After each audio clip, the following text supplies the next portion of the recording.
Well, thank you for tuning in. You are listening to SynthWorld on WSLR LP 96.5 FM Sarasota and WBPV LP 100.1 FM Bradenton. I'm your host, DJ Nomad, and I am thrilled to be here with Synthpop, Italo Disco powerhouse duo, Abigail and Jenny, aka Bunny X. Thank you so much, ladies, for being here. Thanks for having us. Absolutely. I'm thrilled. You're actually the first duo I've interviewed, at least as far as like singers go. So you're charting some new territory of the retroverse for me. So appreciate it. Good to be the first. Absolutely. Yes, and I think one of the first few guests, I feel like you guys might be the first guest I've had from New York, which feels weird to say, or at least New York City. Oh, wow. So Well, we hope to make it proud. Yeah. Big Apple proud. Absolutely. I'm sure you will. And I've never actually been there, so I don't even know what to think about it. So you guys get to kind of set the tone for me, if you will. And we've got to start where you started, right? You mentioned the Midwest. So for both of you, where did your journey in this world start? Well, I'm from Northern Virginia, the DC suburbs, where fun goes to die, basically. DC is pretty cool, but the suburbs, of DC, not so much. But then I moved up to New York in 2005. Got a job. Literally, it sounds like an old 80s metal video where I was on a Greyhound bus with two suitcases and then moved into an apartment, basically sight unseen. And that was it. And it was love at first sight, honestly. Living in the Lower East Side in an apartment in a bedroom with no windows. Oh, wow. That's It was a lot going on.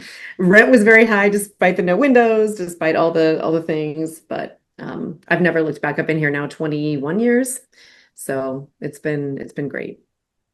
And yeah, you're a your story sounds just like the Broadway story that I also Love it. had in 25, almost 26 years ago. Mhm. Oh, And right after 9/11, I'm from San Diego originally, and was making a decision to go to grad school at NYU for theater education or go to I was offered a job with a Broadway national tour, doing press and marketing. And I took that job, and 25 years later, I'm still doing that same job, which is crazy. wow. Yeah, so that's what took me over here, and same thing with two two bags, Yep. and moved over here, and Two it's been suitcases and a dream. $2, 2 bags, one me, $3, 2 bags, one Yes. me, as the song from Annie goes. So She knows all the musicals. yeah. I never thought I would get into music though. I was always, of course, like we all are, a big music fan and listener, and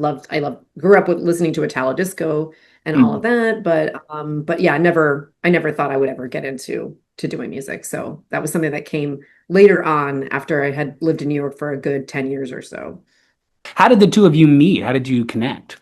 Want to take that? Sure. Well, because we were talking about hair earlier, and I know that's referencing something that the listeners weren't hearing. I was getting stuck in a torrential downpour and having to redo my hair before our interview today. Yes. But a dear friend of ours, Kimberly, who has been doing my hair for a very long time, is a dear friend of Abby's. Mhm. And between the three of us, we all met together, and that was the link between us. And I would go to see Bunny X concerts and just adored seeing them live. As you might know, I'm actually not an original member of Bunny X. I've replaced recently Mary Hanley, who is one of the original members, along with Abby. And so just seeing them live was just wonderful. And I loved being part of the music scene as an audience member. And then slowly but surely getting to know Abby as a dear, dear friend, and has now become one of my, if not my absolute best friend. So I'll send it to you if you want to add something to that. Yeah, ditto to all of that. And so we did all that together. Kimmy moved back to the Midwest. Speaking of the Midwest, she's in Michigan and Grand Rapids. And then Mary had to leave the project. So it just was on the but we're all really, really close friends. Mhm. So we've all been able to be there for each other during this difficult time. But yeah, I started to kind of tinker around with music, I'd say really back in 2010, 2011-ish time frame. Kind of tinkered around with some synth pop stuff. I would get these demos together using pretty crude DAWs like Mixcraft, if anybody remembers that. And just in my bedroom tinkering away with, pretty laughable demos. But then I was like, no, I'm gonna do something with this. And so I found an awesome guy. His name is Jesse Glick on Craigslist, or actually Mary found Jesse on Craigslist. And then we started to work with him and ended up doing a 5-song EP that came out in like 2012 called Love Spy, which is based on an Italo disco song called Love Spy by Mike Maureen for all of those Italo fans out there. But honestly, it was a bit of a flop. It didn't really do a whole lot. I think it was just one of those kind of, you know, uh, first tries out the door with something, kind of getting my feet wet there, getting our feet wet there. So, and then the journey continued when Mary and I met our friend Conrad Kaneshiro in around 2010, and then we started to do Italo disco tracks with Conrad. And that's when things kind of started to really gel and take off, was when we started working with Conrad. So that happened there. We started to release some Italo songs in starting around 2013, and then started doing shows not long after that. Got into doing synthwave music in around 2016 or so, started to kind of get into that. And then here we are. So after all these years now. So yeah, we've been at it for a long time. I wanted to give you guys both a little moment, especially Jenny, being, as you mentioned, kind of a newer addition to the duo, to the group, if you will. But I want to give you both an opportunity to give me the kind of like behind the music for Abigail and Jenny, a condensed version of the highlights. Because I know, Jenny, you do other music projects. Abigail, you've mentioned your own past. So, Jenny, let's start with you. Do you want to give us your little behind the music? Sure. I think if we're going to do the 30-second version from Sure. start to finish, Baby Tap Dancer goes into musical theater ingenue, segue to New York City press agent, COVID hits, then has the time to release an EP with her now fiance. Friends realize that she can sing, never knew that before, and then that segues into becoming a singer in the 3 bands in New York City, which has been quite a treat to happen in the later part of her adulthood. I wouldn't say too late, but Yeah. but yeah, it's just been a treat. So just being part of the entertainment world, but now back on stage for the first time in quite some time since she was in her early 20s. So yeah, that would be the really quick nutshell of a very long-standing life in entertainment. That was really well done. How I'm about very that? impressed. Starting with tap dancing at 3. She Yep. just I mean, nailed your that. Dance, background in dance, theater look just made that 3. perfect. I know. I'm like, cut Cut and see, and scene. keep That's it. so cool. And also really cool to see, like, it sounds like both of you really, and I would say the same thing about myself, not that any of us are crazy old, but just kind of late bloomers, if you will, on some level, right? Yeah. Yeah. Um, We're and just like coming back and forth to it. It's like, doing things when you're younger and then having life come at you, not necessarily leaving it, but just having priorities come that take precedence. And then being able, I think this is really exciting for folks who might think, oh, that time in my life has passed. It Mhm. never has passed. If you Yes. love doing something, just keep doing it, because you never know when your time is actually going to happen. And Yep. it's never ever too late. Just Exactly. keep pursuing what you love, and you never know when it's going to be the time to be celebrated. before I switch over to you, Abigail, Jenny, do you want to just shout out those other bands that you're in real quick? Or Oh, thanks. Sure. The first band was with my now fiance. It's called Beckerton. It's just the two of us. We just do studio recording mainly because he's never here because he's out on the road and with another group. Um, but Beckerton, and it's a little bit of a rock band. And then the other one that's the more functioning one, actually, we have our first gig coming up again. We haven't performed in quite a few months. It's called Diamond Field. Also synthpop, synthwave, retrowave. So that's a lot of fun. You can Very cool. Google us and we'll, I'm sure, pop up wherever you like to find your music. Now, Abigail, let's switch over to you, right? The founding member, if you will, of this group. It's probably even harder, I would imagine, because of all the stuff you've done with Bunny X. But go ahead, just give us like your condensed behind the music. Yeah, I mean, I really got into music, like I was saying, in around 2010, 2011 time frame. And it's all thanks to Mary, because her and I started doing, well, Mary and we met in 2005, right after I moved to New York, Hmm. and just struck up a very quick, fast friendship and just hung out all the time. So we started doing karaoke as just a regular part of our routine of hanging out together in the city to young ladies hanging out in the city, single, going out all the time, having fun. So karaoke became a regular staple of our nightlife. And so we started singing some kind of duets together for that. And then we, kind of move into the private rooms and sing in kind of, you rent the private room. There's a lot of karaoke joints in New York. I'm sure there's plenty down there. And you go in, and then we started to really experiment more. I never sang ever. And so I got to kind of figure out a bit more about my vocals, what I could do, what I couldn't do, what I liked doing, and play around there. So that was kind of a safe space to play around. And Mary was always really, really encouraging of that. Her and I also started doing backup vocals for some other local projects. And then at one point, started up a Queen cover band, all female fronted Queen cover band called Dairy Queen. Oh, nice. Okay, yeah, great name. That got me introduced to harmonizing, performing, rehearsing, just the whole rigmarole of all of that. Again, I had never done any musical projects before. So that is what kind of began that. So here I'm finding myself singing all of these cover songs and singing other people's songs really for a couple of years. Mhm. And then I thought to myself, how about I kind of want to write my own songs? I'm kind of tired of performing all these other songs that other people wrote. I realized I enjoyed performing and it was a lot of fun. And so I started to mess around with that. And that's how that kind of began in terms of the Bunny X project. And also just really awesome to hear that it sounds like your origin story starts at like a bar, Yeah, dive bar karaoke totally. night. Oh, It's yeah. so rad.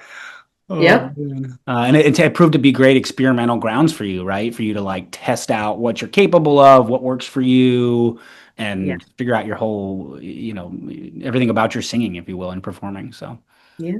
very cool. Let's say I'm going for a weekend visit to New York City, which first time there probably will be something like that, maybe a few days.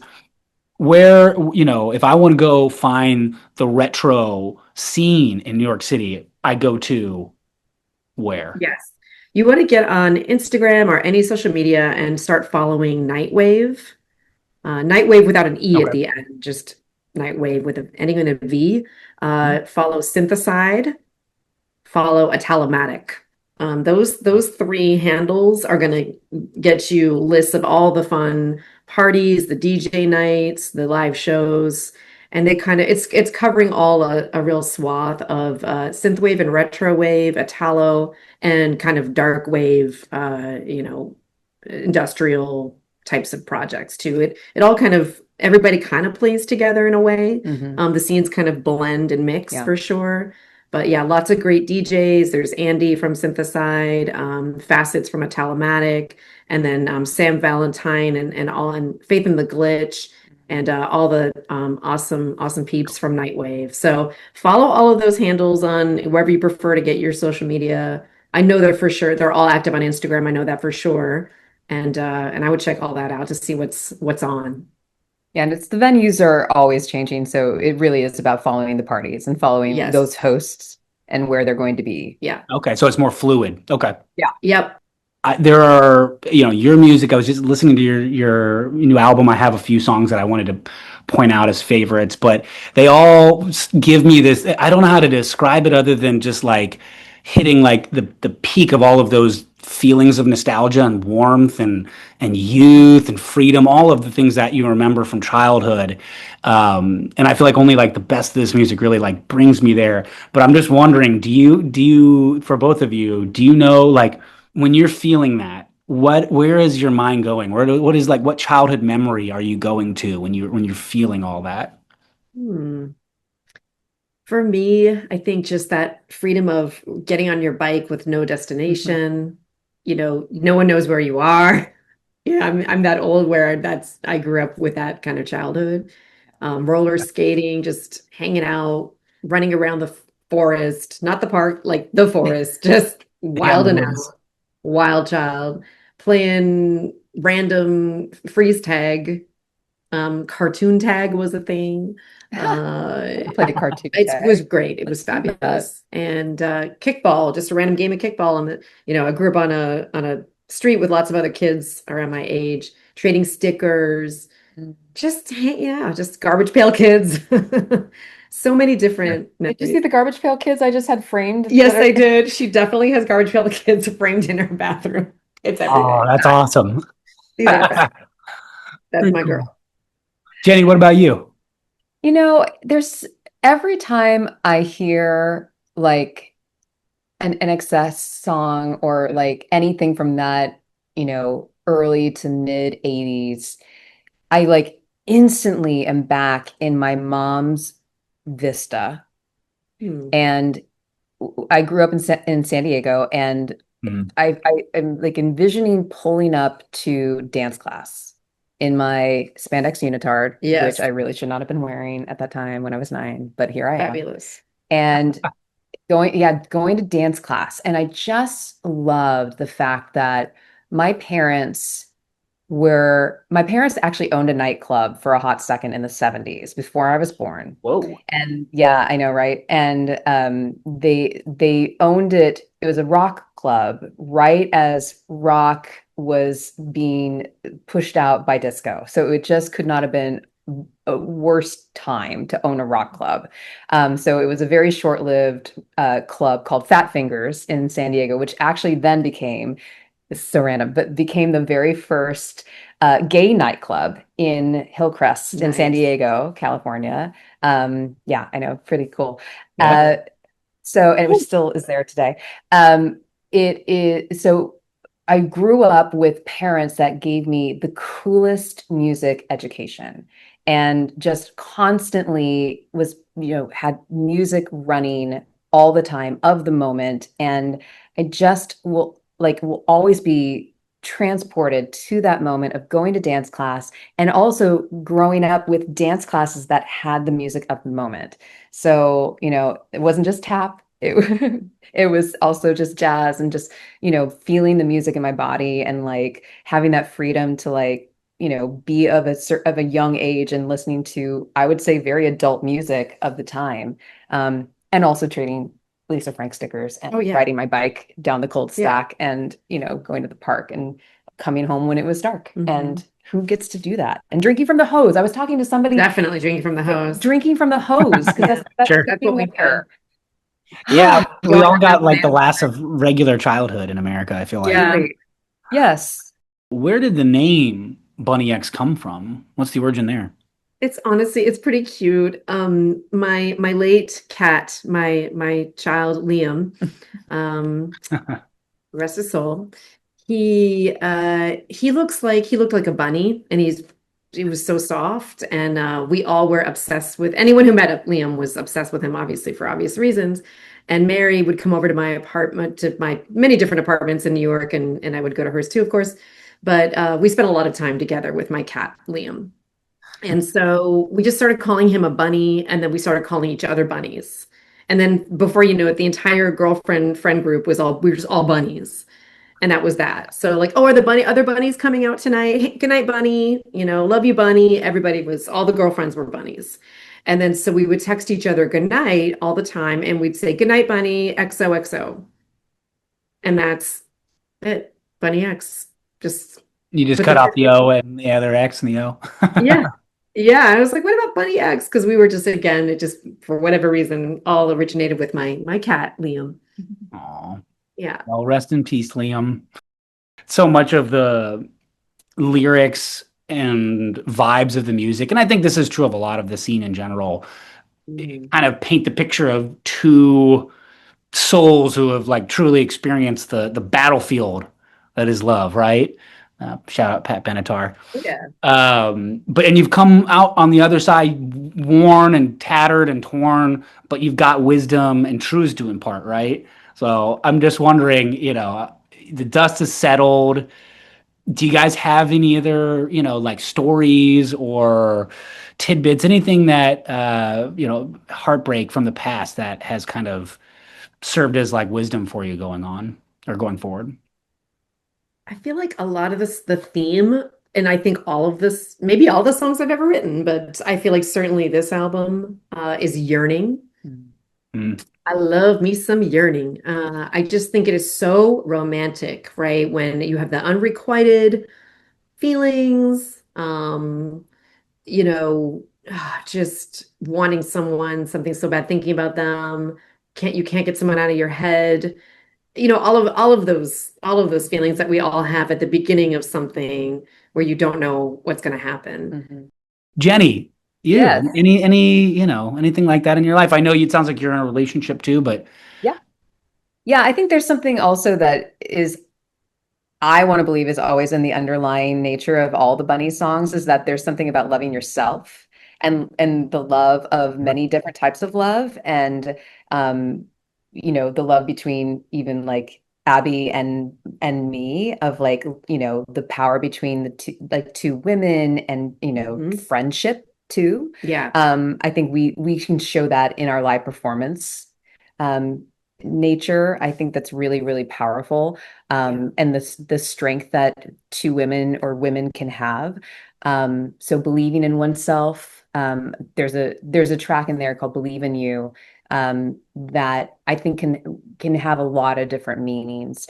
Um, I think there's a lot of songs that if you even sang them to yourself in the mirror would be really, really powerful. like So self-affirmations or whatever.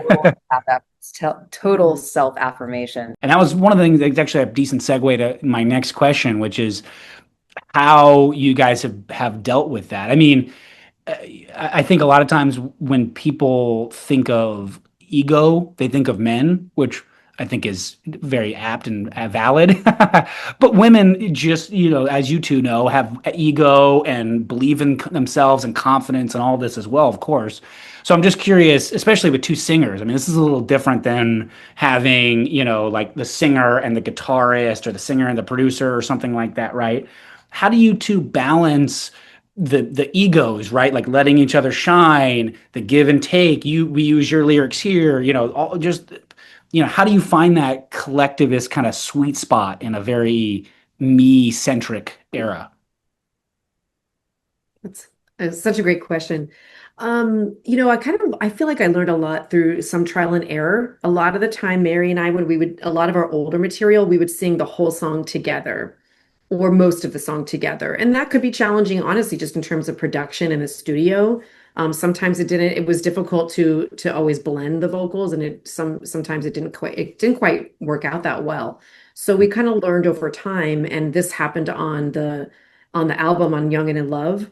I wrote all the songs on the album with the exception of Mary wrote Young and in Love. That track, that was her vision, and it's so good, so awesome. But I figured out then that it just made sense to kind of let each other shine, and so we just traded off the lead vocal.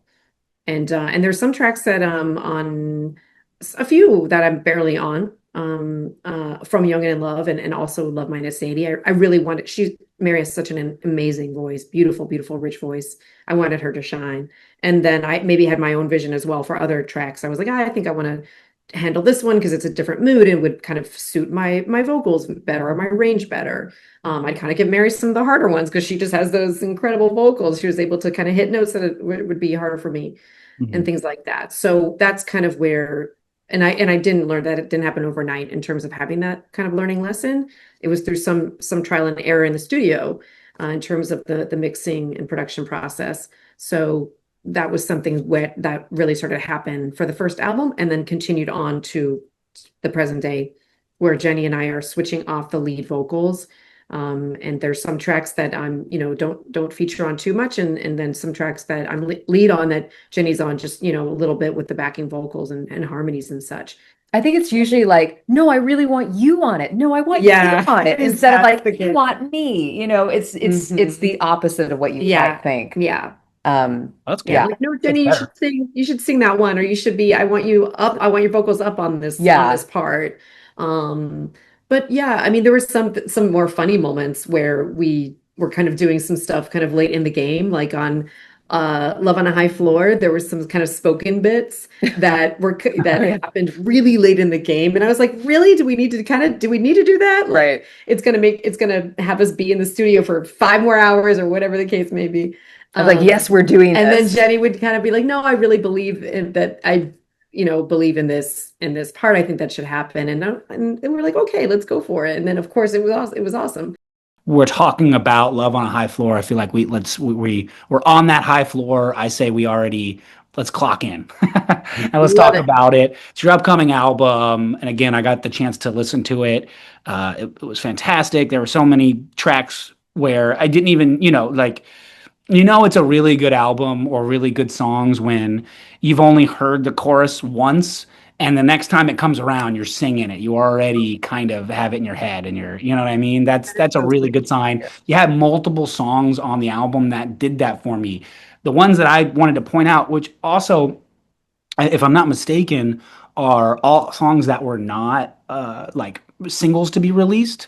One of the things I don't like is when certain artists do this, and I get why they do it, but sometimes I feel like artists will sometimes release as singles like the best track basically on the album, and then when you get to the album itself, you're sort of let down, and that's not a great experience as a fan when you're like, oh, okay, there was really nothing. I mean, I don't want to say filler songs, but you know what I'm talking about, where like the ones that really hit you. But yours was kind of the opposite, which was that I found the best tracks on the albums were ones you haven't released yet, even though I do like the singles. So for me, Believe in You, you mentioned that one. Love on a High Floor, the titled song, One Touch, and Starting Dreams. Those were a really good 1-2 punch together. Just such an incredible album. So where, this album does have a lot of those, like, and you mentioned the sample, what you just did there, where you were kind of mimicking sampling stuff, which I love. It all has that very like Office, like you said, late 80s, early 90s, maybe Office, high rise, fancy, love you kind of nailed so much of the vibe and feel for that. So where did that come from? Like where does the motivation for this album come from? Want to take that? It's funny. I don't really know how it actually came together. I think it was just a couple of songs that we kind of found that there was like a common ground here. But to me, it just seemed like the right thing that now the bunnies are getting older and they need to go to work. And so it's time to see them shine, it's time for them to have their working girl moments. And it's also in a state of where we are in the world. Right. And it's a testament to what we were talking about a little bit earlier with women standing on their own 2 feet, having power, having agency, and taking matters in many ways into their own hands in life, in work, in career, and especially because it's Bunny X, in love, and in friendship. So a lot of these songs were tailored to that. And I mean, Office Wave, it's the new wave. Here we go. It's so exciting. And I just really am so excited that the way that we were able to arrange the songs on the album, we were able to actually give you a light narrative throughout their business day. So you get to wake up with the bunnies, you get to go to work with the bunnies, you get to maybe, is there an office crush with the bunnies? Do they get to be asked out? Do they go out? Yes, they do. Is there happy hour? Yes, there is. And then there's, you have your rise to the top, and then there even is a fall moment. And I think that might actually be one of my favorite songs of the whole album, is when we get a little dark towards the end. So a little bit of a heartbreak. And then the resolution Yeah. where we wake up till the next morning and start all over again. Yeah. That alarm clock goes off. I want to know some of your favorite tracks from the album. I mentioned mine, and one of them, I think it's Love on a High Floor. You guys even have like a Spanish acoustic guitar Oh, thing in yeah. there that like I've never heard in anywhere in retrowave. I was like, that's a first. Not acoustic, but like a Spanish style feel to it. So, anyways, for both of you guys, maybe favorite track or two and why? You want to take it? I mean, I go between two. The darker track of our album, which is Business Trip. I think it's just really beautiful, and I mean, I just remember us recording that and the extras that Ghost Effects added to it, and we were just like, "What? Oh my gosh, this Yes. is amazing!" So I think that we really leaned in hard to the more goth, darker side of the synth part of the construction of that. Mhm. Um, and then, I mean, I'd be lying to say I wasn't proud about "Take Me Away," which is the song that I actually wrote on the album, which is my call out to Heart or Pat Benatar on it. So it's my little rock and roll inner child coming out on that one. So I had a lot of fun on that one. So Yeah. thanks to Abby for letting me add that one, which feels a little not as Bunny X as usual, but just kind of let me put my spin on it. But it's so good and it's so catchy. And we started to perform it live for our last couple of shows. And it's definitely been a crowd pleaser. People are Oh. bopping along and having a good time. I typically gravitate toward really mid-tempo styles. I find that's probably where I feel the most comfortable writing. That's kind of just my sweet spot and singing and stuff too. So I'd probably say like the mid-tempo one of would be Night Moves. Mhm. Um, I find myself kind of I just really love those types of songs, that kind of mid-tempo vibe.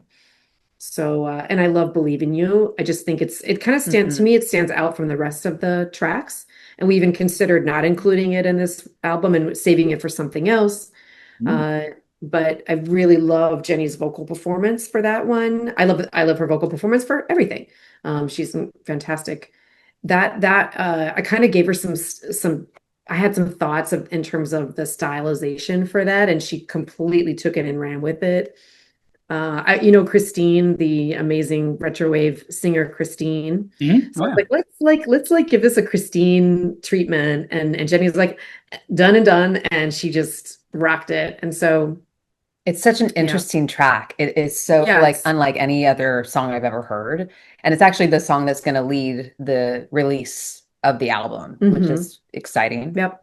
And So, credit where credit's due, because Celarec Deli Dreams, he did the music for Believe in You, Love on a High Floor, and many of the other songs on the album. That Spanish flamenco guitar that you mentioned, that's all Yeah. him. So, if it wasn't for him, that a lot of mhm. these songs wouldn't have Yeah. been possible. So he's amazing. Anytime we have lyricists, songwriters, I want to pull lyrics to talk about them. And I'm such a fool, I forgot to write what track this came from. Okay. So Right. it's gonna be one of your singles that you've released from this album because I know you guys put those on Bandcamp. Thank you for doing that. I do appreciate it. Of course. So the lyrics, let's see here. I think I put together two different like stanzas, if you will. So I can't seem to concentrate at all. Maybe it's just the way you speak my name every time you call. When you're staring at the city from your view on 57, yeah. I always wonder who you're thinking of. So again, kind of just like leaning into those office luxury romance kind of themes. Also like Mhm. the acceleration of the ways people could communicate in the 80s and 90s, right? Pager, fax, cell phone, car phone. Can Yeah. you speak to like office romance, what streets inspired that particular lyric and maybe what the person is thinking of? Yeah. So that, I guess, sort of the vision in our heads was the kind of older, hot CEO executive type guy, kind of a Don Draper kind of vibe. That's, I guess, that, because he's hot. Hot. Sergio. That's Yeah. Mad Men, right? Yes, Mad Men. Yeah, Okay, yeah. yeah, So it yeah. kind of had that, like, even though he like kind of was a jerk on that show, but Still hot. it's still hot. Credit where credit's due. But I definitely had that kind of visual. I think we had a visual like that in our minds of just this kind of like hot powerful executive guy, and then the kind of young debutante upstart that's just, just getting started in her life and career and just got a crush on, on the older hot guy. So pretty, pretty Everything that tropey. we really don't agree with these days, Yeah. but you know, Give me your best retro romance, like love, specifically about, romance and love, if you will, and maybe why, if you can articulate it. Hmm. Okay. Multiple. And a lot of it's love and some of it is friendship too. So it's a bit of a blend. Sure. Um, Definitely love.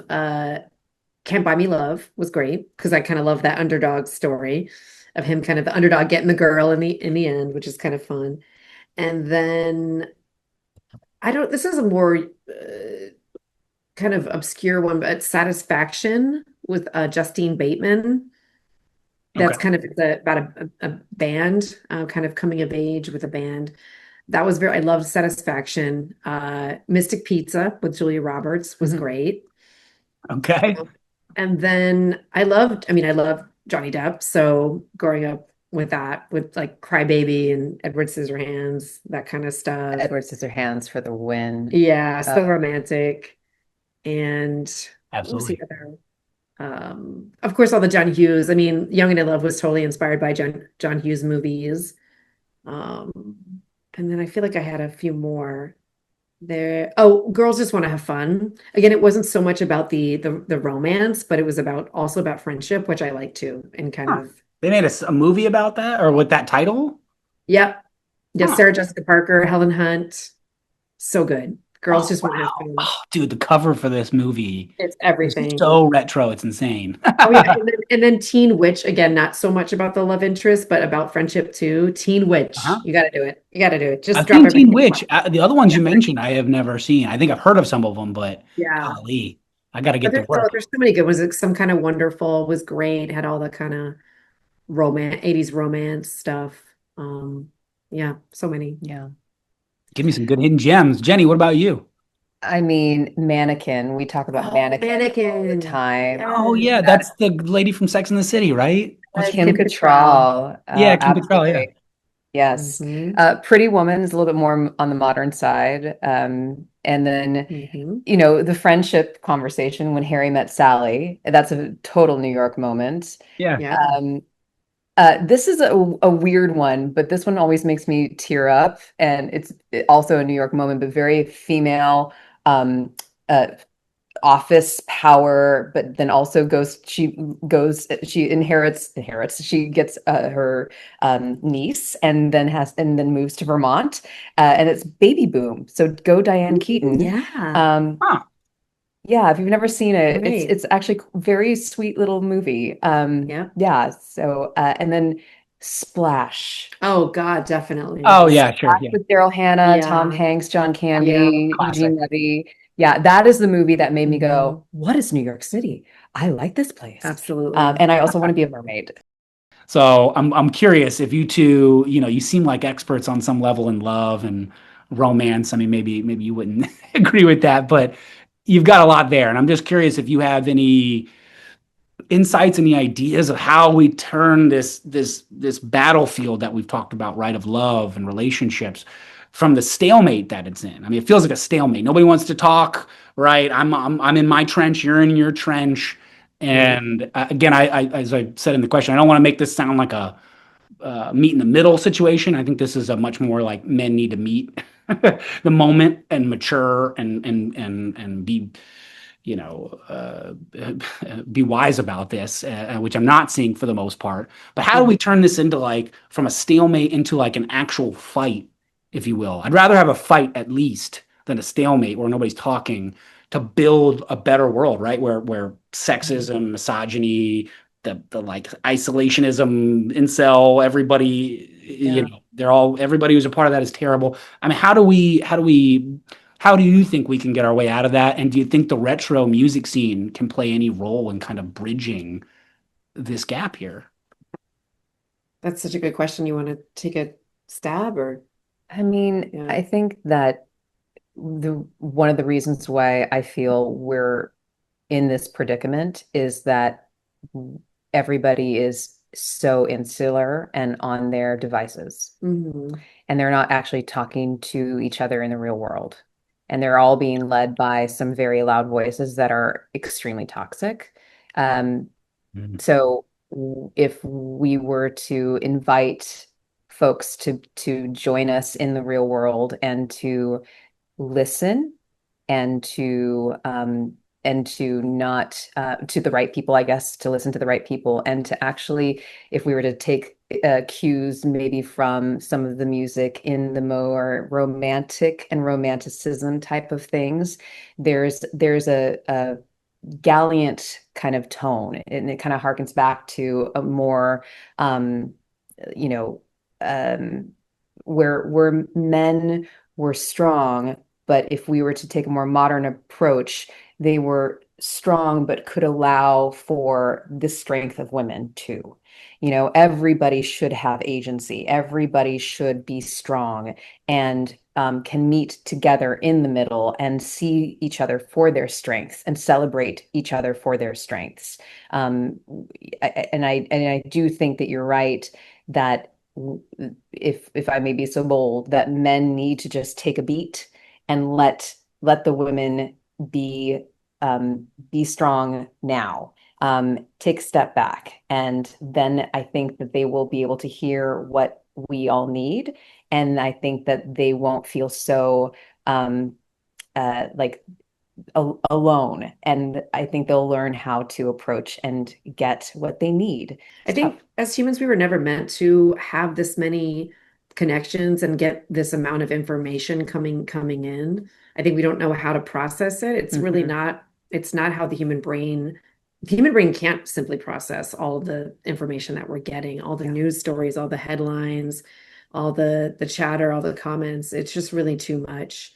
And I mean, it's really easy to say, and I think it's, kind of slapping a band-aid on things is not really that helpful, but kind of like Jenny was saying, kind of start with, closing the laptop and really getting out into the real world and interacting with people in real life.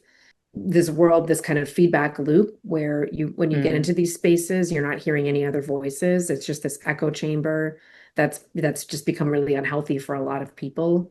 And you do have a lot of anger, you do have a lot of resentment. Prices are so high, people are stressed out. I Yep. mean, this country is a stressful place to be. It's not like this in other countries that I've been to. No. It's really not. It's very hard, I think, and it just seems to get harder and harder. So I feel like it's so many different elements going on. Yeah, Need to all practice radical kindness. I love that. Oh, I love radical that kindness. That's a good one. too. Yeah.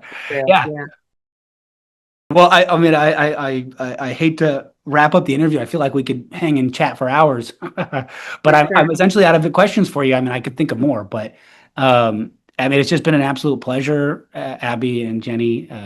You, Appreciate you so much taking the You time. Again, that is going to be New York City based synth pop duo Bunny X, aka Abby and Jenny. Is there any, final words, anything before you guys blast back off into your own little corner of the retro wave?